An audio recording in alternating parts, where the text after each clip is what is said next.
Comey was spying on Trump. Well, the reason he was writing the memos was to create a record so that he could destroy No him. American knowingly colluded with the Russians to interfere in our election campaigns. Oh, wait, unless you mean Hillary Clinton. Pardons, prosecutions, and transparency.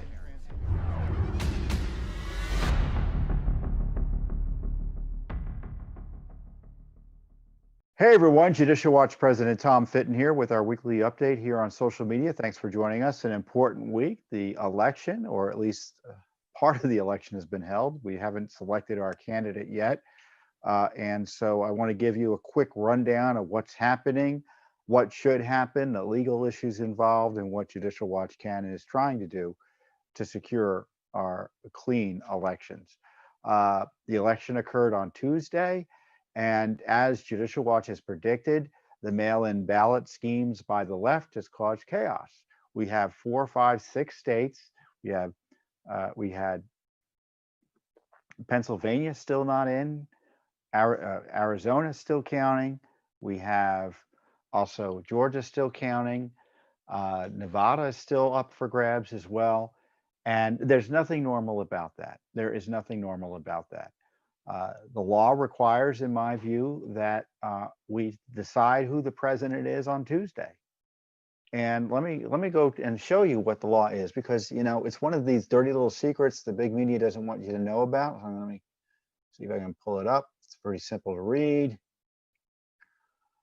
No, I can't find it. Well, anyway, it's 3 U.S. Code Section 1. And it essentially says that on the first Tuesday after the first Monday in November in the election year, presidential election year, the states shall choose their electors for president and vice president. They shall select, actually they use the word select the electors. So what does that mean? The way I interpret it is that we have to figure out who won on Tuesday. And when you count ballots after Tuesday, I think you run into significant legal and constitutional issues. Legal issues in the sense that the federal statute says we have to figure out who won on Tuesday. And I don't know how counting ballots after the fact comports with that. Certainly counting ballots that arrive after Election Day, which has been the mandate in Pennsylvania, and I think the mandate also in North Carolina, certainly is at odds with that. But I would argue even counting ballots after Election Day is at odds with that. And I know the president and his legal team are asking for recounts. They're highlighting the fraud issues, and I'll get into that in places like Philadelphia and elsewhere. But when you go back to the first principle that they were supposed to tell us or should know who have won and counted who won on Tuesday, then a lot of this is almost beside the point, isn't it? Because then the court, in my view, ought to go back and say, look, we had all these states that told us who won on Tuesday, and we have these 4 or 5 states who've decided to count ballots past the election. That's not allowed. Who won on Election Day? Tell us. And if that analysis is brought to bear, the president won on Election Day. Because as of Tuesday night, he won Pennsylvania. He won Georgia, he won Michigan, he won Wisconsin. And this debate is over, at least as far as who won the election in that regard. And the only reason we're going forward is because states have decided to count ballots for days afterwards. How is that Election Day? We have an election day, we don't have an election week. It's November 3rd, it's not the 4th, the 5th, the 6th, it's now Friday. And we don't know who won, not because there are disputes. It's because they haven't finished counting. And that's necessarily an indication that there's something wrong. Someone on Twitter the other day made the point, and I don't know who he was, but meaning that he was not someone who had a blue check mark, just an average citizen. But he made the brilliant observation. Look, when you count ballots on Election Day, you may have partisans involved, and of course you have observers from both sides, but they don't know how many votes they need as they're counting the win, right?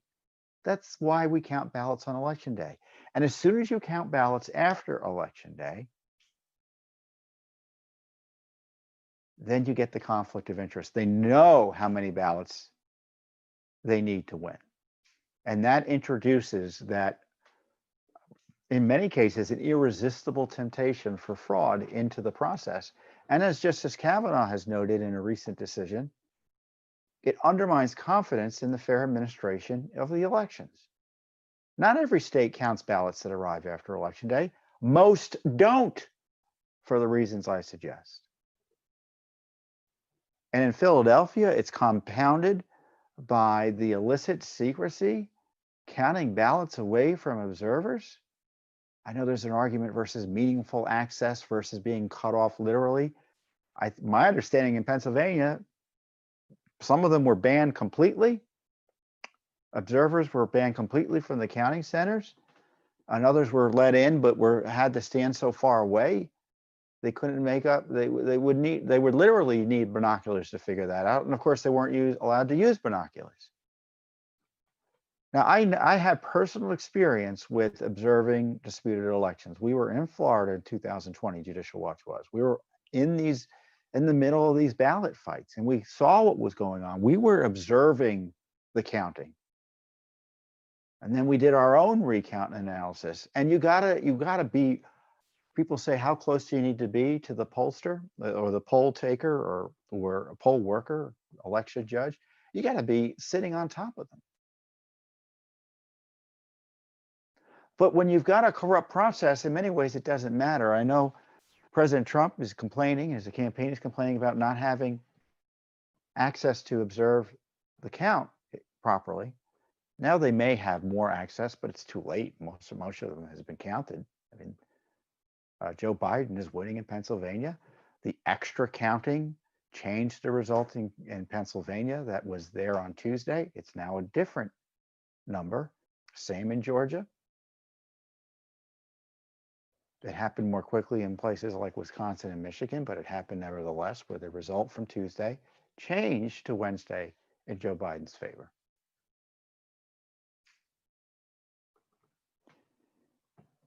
So I know the president wants to be there and to watch this process, but the counting itself is inappropriate, as I say. So it's a process in which he's almost guaranteed to lose. And as I was on with Lou Dobbs earlier this week, and I made the point. I said it's like asking to get a closer look at a 3-card monte game in which you're the mark. It doesn't matter how close you look, you're going to lose. You're going to lose. Now, on the other hand, they may be able to make and build information about voter fraud that raises concerns enough with the court that they are able to get relief where ballots are tossed aside or have to be recounted. I don't know. I don't see how that changes the outcome even in that scenario. That's why I've been highlighting the fact that counting after Election Day should be, we should just say no to it. This was the foreseeable result, this chaos. I've been warning you, and if you've been watching me even if you watch one prior video, you probably see me say, we're going to have chaos. It's going to introduce the element of voter fraud, opportunities for voter fraud if this happens. So you've got extended counts, secretive counts, radical changes in numbers. Again, after Election Day, all of that is indicia of fraud, in my view. All of that are indicia of fraud. So what's going to happen? I don't know what's going to happen, but I do know what could happen in the sense of having a good understanding of the alternatives. First of all, the president is asking for recounts. There's, I guess, an automatic recount in Georgia. Wisconsin, there's a recount. I don't believe a recount is going to change the outcome. If President Trump benefited from the recount, he'd be the first Republican in the history of man to benefit from an election recount. And I say that with some exaggeration, but and for comic effect, but that's true. He's not going to change the results in a recount. More substantial, I think, are but who knows? Maybe there are a number of ballots that were missed, and there've been talk of computer glitches and things like that. I don't know. It's hard to tell what's real and what's not. So I defer to folks on the ground to try to figure out what's happening, and that will be raised in the courts and with officials as the recounts progress. So I don't want to rule anything out, but I'm just trying to give you my best estimate of the likelihood of success of President Trump overturning election results through a recount. Secondly, they have issues of fraud they're trying to raise with the courts. Will that allow the courts to throw out ballots? Well, that's a big question. It depends how significant the fraud is and whether they can make the case. Or even more importantly, and that's a possibility because it's been done before in my view, have new elections, have a do-over. In Pennsylvania, I think that that whole counting process just, you can't trust it. You can't trust the outcome as a result. You don't need, oh, we caught this person doing that, we caught that person doing, no. You've got a process that necessarily is such a black box, you can't trust what went on.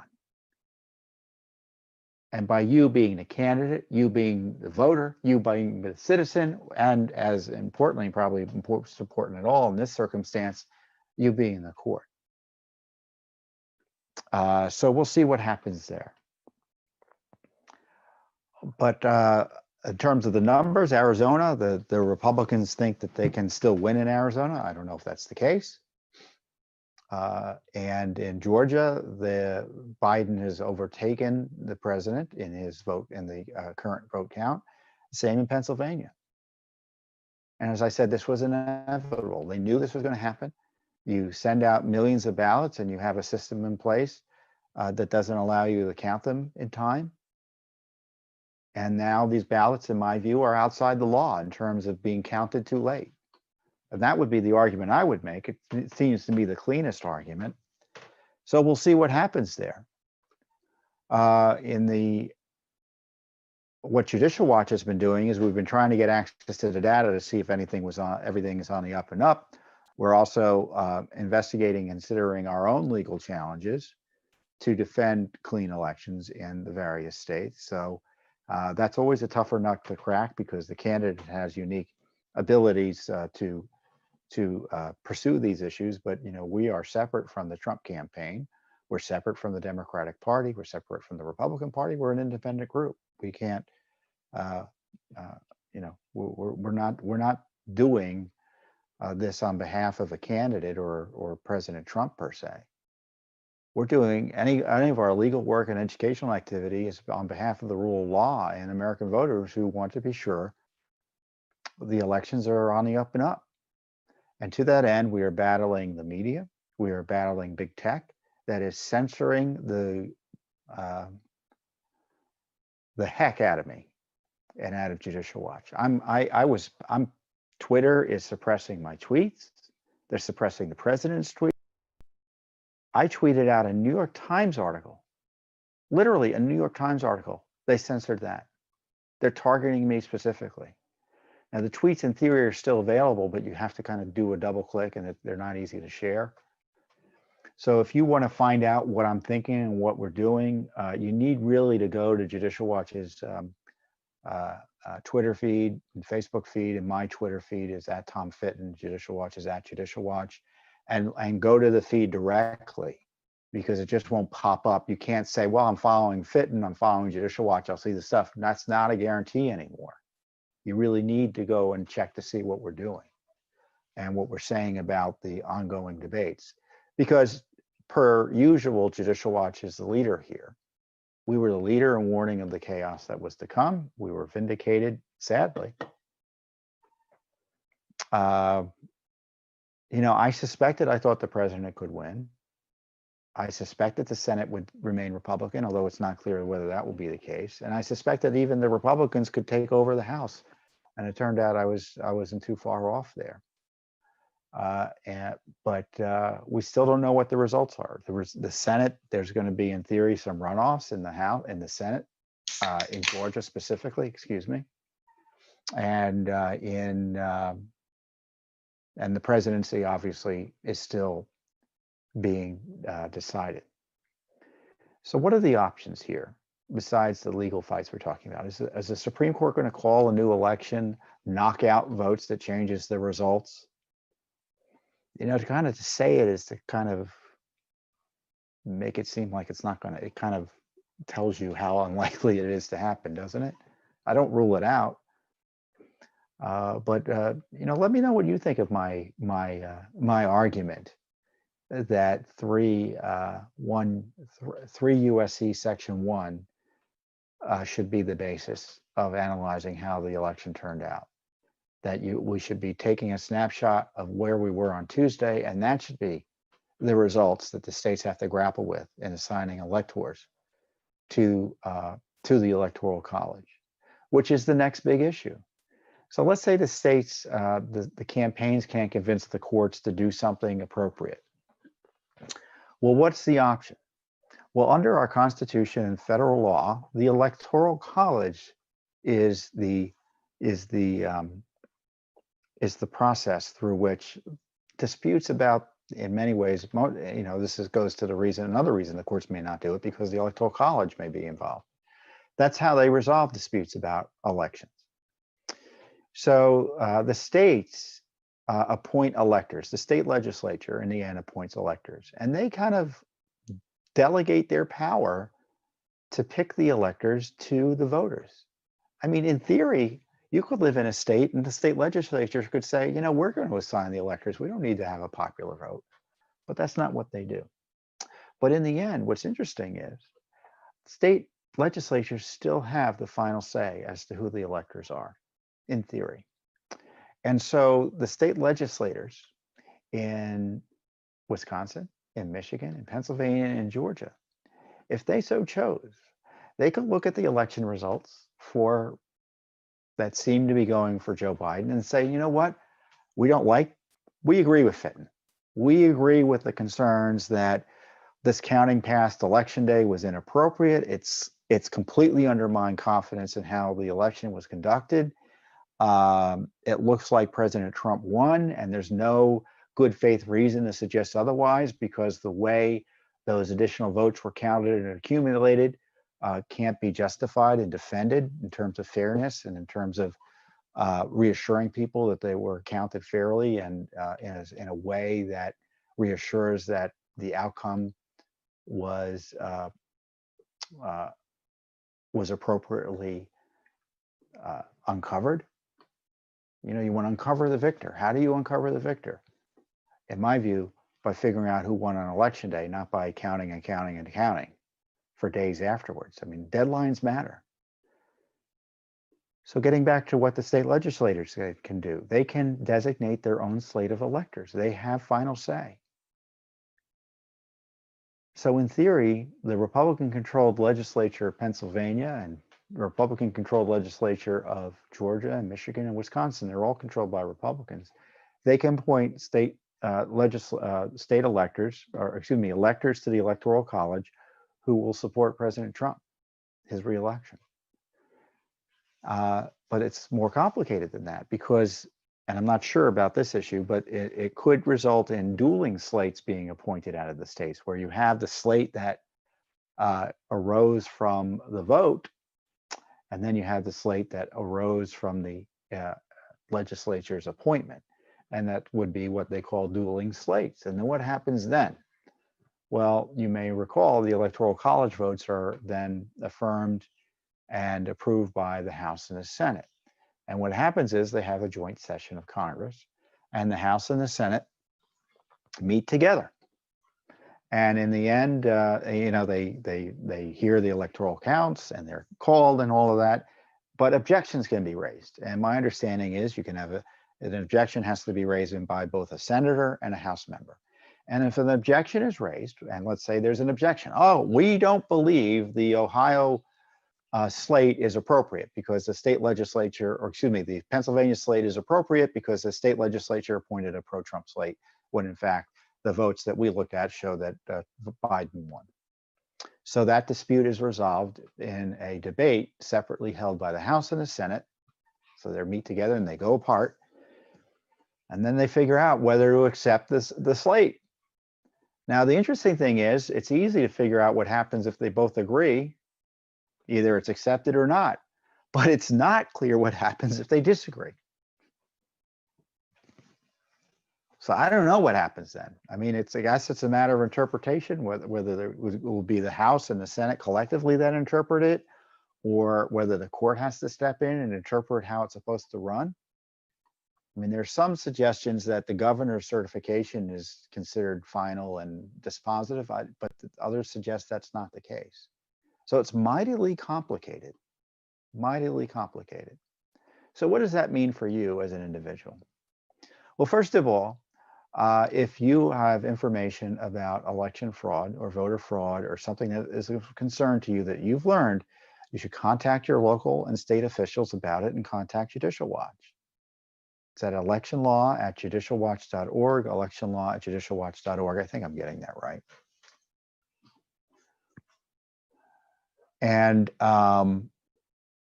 secondly, call your senators and call your congressmen and now you need to start calling your state legislators, especially if you live in states where this issue is of a contest. Michigan, Pennsylvania, Georgia, Wisconsin, arguably Arizona, Nevada, all of those states. So if you are listening or have family members or friends in those states, they should get on the horn. Tell your members of Congress what you think about how they need to handle this. Tell your state legislators what you think about how they need to handle this. Are the state legislatures of Wisconsin and Pennsylvania and Georgia, are they going to endorse what happened this week? Or are they going to decide otherwise? That's the big question. And there's plenty of other information to kind of share with them. For instance, share with them the Judicial Watch information about how in Pennsylvania they have more people on the rolls than are eligible to vote. Our litigation found at least 800,000 names on the rolls. Our litigation found that in Pennsylvania, the state and the counties were giving different numbers to the courts about how many people were on the rolls. They don't even know how many people were in the rolls. How does that reassure you that the election was conducted in an appropriate way and only those eligible to vote voted? In Nevada, Clark County, they have several counties with more people on the rolls than eligible to vote. Clark County, I think, is the biggest county in Nevada. I think that's the county for Las Vegas. And they have 102% registration rate. That's the numbers we had just before the election. 154,000 extra names on the rolls just before the election. Does that reassure you that the election was fair and honest in Nevada? Asking you. And if it doesn't, share that detail with your state representative, because that's what they should be factoring in too. What's happening in the other states?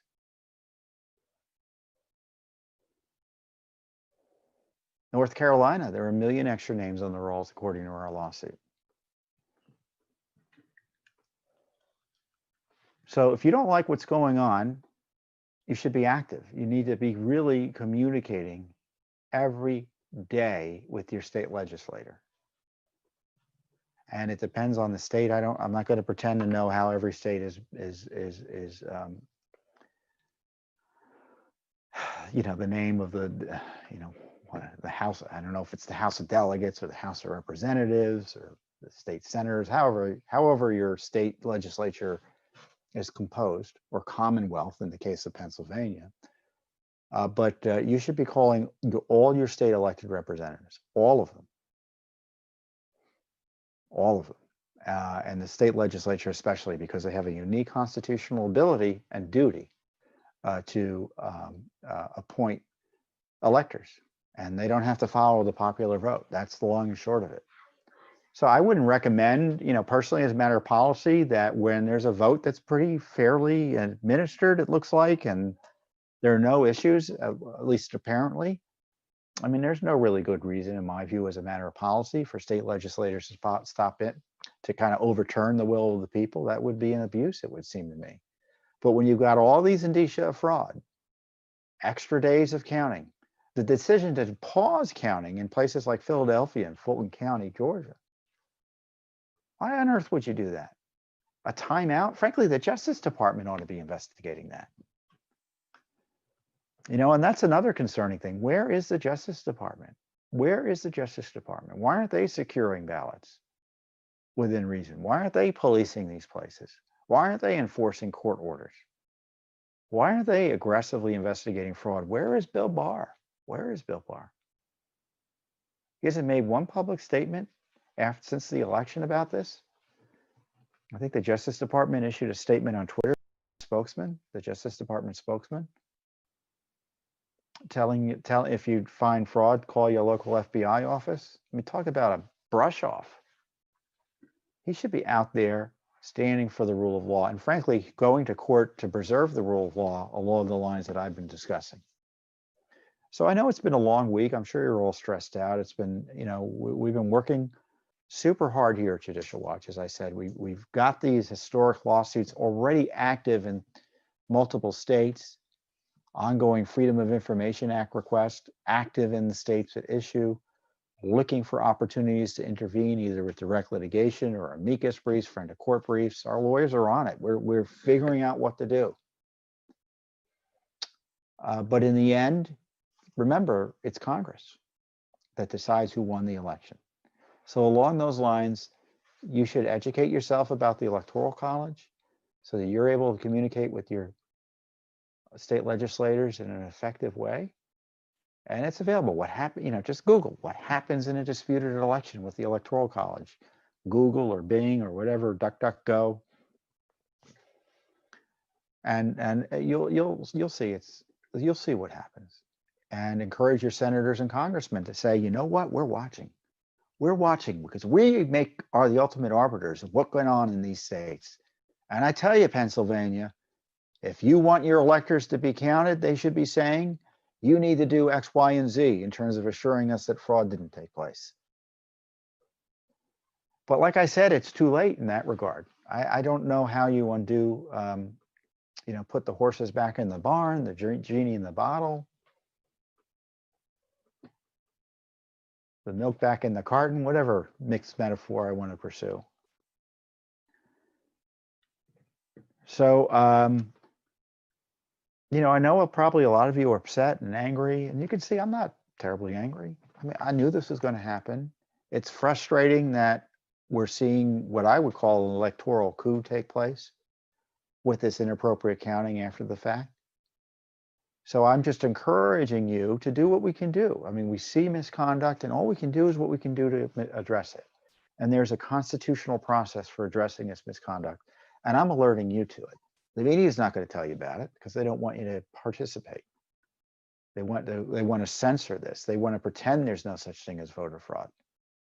They make fun of our concerns about having elections stolen or a process put in place that no one believes is honest.